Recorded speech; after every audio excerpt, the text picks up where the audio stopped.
ఒక స్పైని ఎవరన్నా రిక్రూట్ చేసి ఆయన ఒక మిషన్ చేసినప్పుడు ఆ మిషన్ కంప్లీట్ అయిపోయినప్పుడు ఆయన నార్మల్ లైఫ్కి వెళ్ళిపోవచ్చా, వెళ్ళకూడదా?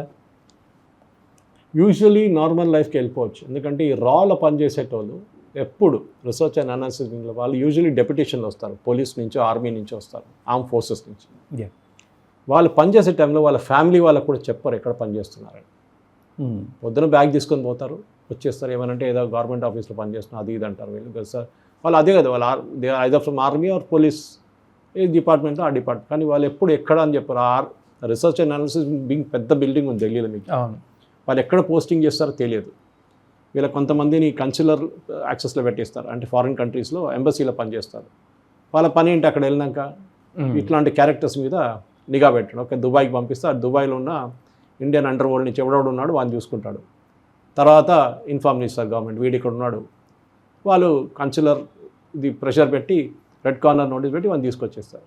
సో వాళ్ళు యూజువలీ వాళ్ళ కెరియర్ అయిన తర్వాత వాళ్ళు, నాకు తెలిసి నా సొంత ఫ్రెండ్ ఒకరు ఉన్నారు, కెన్ సే హిజ్ లొకేషన్ ఆయన చెప్తూ ఉంటారు ఇప్పుడు. Is in Trivandrum. ఓకే, ఆయన మీడియా పర్సనాలిటీ. ఆయన హీ వర్క్డ్ ఇన్ రా.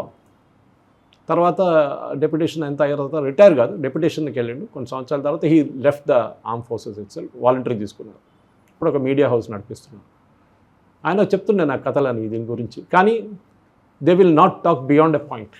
ఓకే, వాళ్ళ ఫ్యామిలీతో కూడా మాట్లాడుతున్నప్పుడు కూడా వాళ్ళు చాలా కేర్ఫుల్గా మాట్లాడతారు వాళ్ళు ఏం చేశారని చెప్పేసి. ఓకే, కొంతమంది మన దగ్గర ఉంటారు, నేను 10 మంది చంపాను రా, నేను అది చేశాను రా, ఇది చేశాను అని చెప్పడానికి ఉంటారు బోస్టి. వీళ్ళు చెప్పరు, వీళ్ళు మాట్లాడారు. వాళ్ళు చేసింది take it to the grave అంటారు ఇంగ్లీష్లో. చనిపోయినప్పుడు తోడు తీసుకెళ్ళిపోతారు వాళ్ళు, కానీ వాళ్ళు బయట చెప్పరు. Yes, they go back to the families అండి, దాంట్లో డౌట్ లేదు. సార్ మీరు, సారీ ఫర్ గోయింగ్ బ్యాక్, మీ ఇంటర్వ్యూ ఒకటి గుర్తుంది నాకు.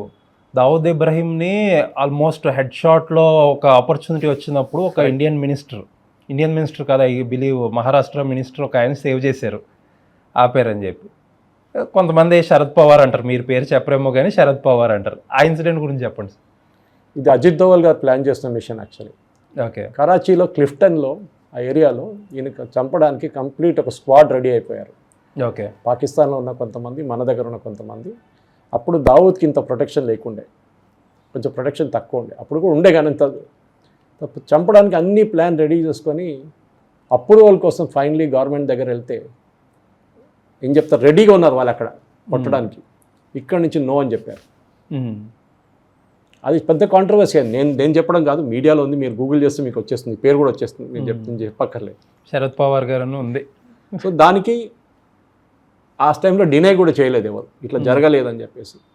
ఇన్ఫ్యాక్ట్ అది నేను ఇంకో ఛానల్లో చేశాను, రాటాక్స్లో చేశాను వంశీ కురపాటుతో. చాలామంది నా దగ్గర ఫోన్ చేసి అడుగుతారు ఆ టైంలో కూడా. ఇప్పుడు కూడా ఇవాళ ఆ వీడియో మళ్ళీ సర్క్యులేట్ అయిపోయింది.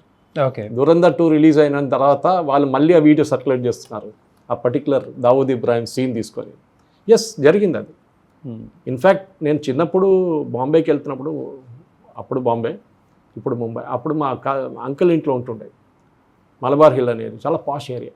ఓకే, వాళ్ళ ఇంటి దగ్గర నుంచి ఒక 2 కిలోమీటర్ దూరంలో ఒక బిల్డింగ్ ఉంది, ఫేసింగ్ నేపియన్ సీ రోడ్ అంటారు దాన్ని.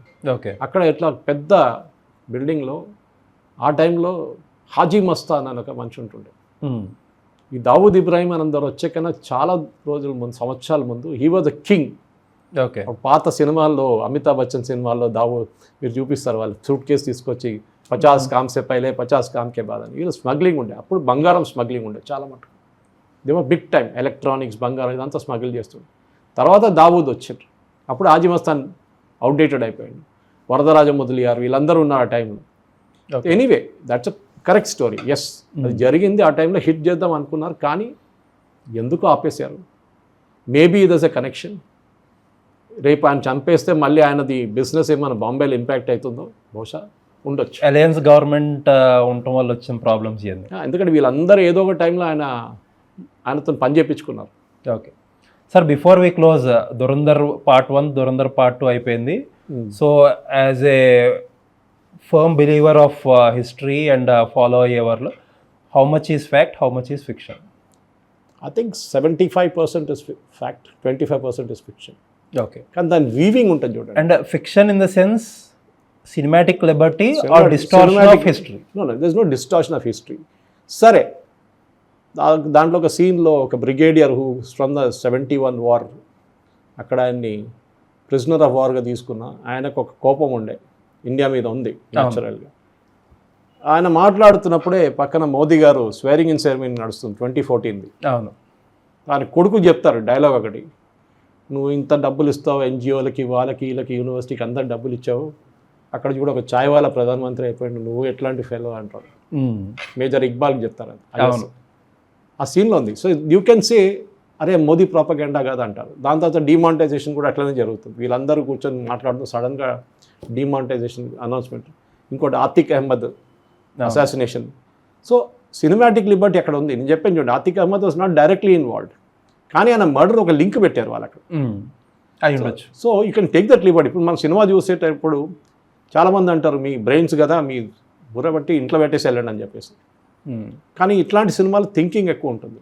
కానీ నేను చెప్పాను స్టార్టింగ్లో నేను స్టార్టెడ్ కాన్వర్జేషన్ అదే చెప్పాను, చదివి వెళ్ళండి సినిమాకి, బేసిక్ నాలెడ్జ్. అక్కడ వెళ్ళి పక్కన ఉన్న దగ్గర అడగకూడదు, అరే ఏంట్రా ఏం జరుగుతుందో అది అని చెప్పేసి. సో ఇది ప్రో బీజేపీ లేకపోతే ఒక వాట్సాప్ థీరీస్ మీద అల్లిన కథ అని కొంతమంది ఎలిగేషన్ చేస్తున్నారు. చెప్పొచ్చు. See they can make all kind of allegations. సినిమాలు ఎప్పుడు వచ్చినా కానీ మీరు జవాన్ సినిమా చూడండి, దాంట్లో ఇండియన్ ఒక ఆర్మీ ఆఫీసర్ని వాళ్ళు రా ఏజెంట్ని చూపిస్తారు. వాళ్ళు వీళ్ళందరూ కలిసి వాళ్ళని ఆర్మీ ఆఫీసర్ ఎంట పడతారు. పాకిస్తాన్ ఆర్మీ ఆఫీసర్ ఎందుకు చూపించట్లేదు? చాలా సినిమాలు అంటే చెప్పుకుంటూ పోతే there are many movies where Indian army ఆఫీసర్స్ని విలన్గా చూపించారు. ఓకే, హిందూస్ని విలన్గా చూపించిన చాలా కేసెస్ ఉన్నాయి. సరే, ఆదిత్య ధర్ ఒక కశ్మీరీ ఉండి, ఆయన కశ్మీరీ పండిత్గా ఉండి, he has undergone lot of suffering, అది లేదని చెప్పలేం మనం. సో ఆయనకున్న ఒకది. కానీ మీరు ఎక్కడైనా ఆయన చేసింది, ఎందుకంటే 20 కట్లు ఉంటాయి, 21 కట్స్ వాజ్ దేర్ ఈ సినిమాలో. ఓకే, పార్ట్ 2లో తక్కువేం కాదు. సో సెన్సార్ బోర్డు కూడా చూసుంటారు. సరే, వైలెన్స్ ఉందా? Yes, there is excessive violence. అది కానీ సినిమాకి కావాల్సింది ఆ వైలెన్స్. అది దానికోసం మీకు బోర్ కొట్టదు వైలెన్స్ కూడా.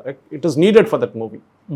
కానీ at the end of the day ఒక సినిమాటిక్ లిబర్టీతో తీసుకున్న సినిమాని మీరు సినిమాలాగా చూడండి. సుప్రీంకోర్టు ఒక జడ్జ్మెంట్లు అన్నారు, మీకు నచ్చకపోతే మీరు వెళ్ళదు. ఎందుకు వెళ్తారు సినిమా చూడడానికి? Don't watch it.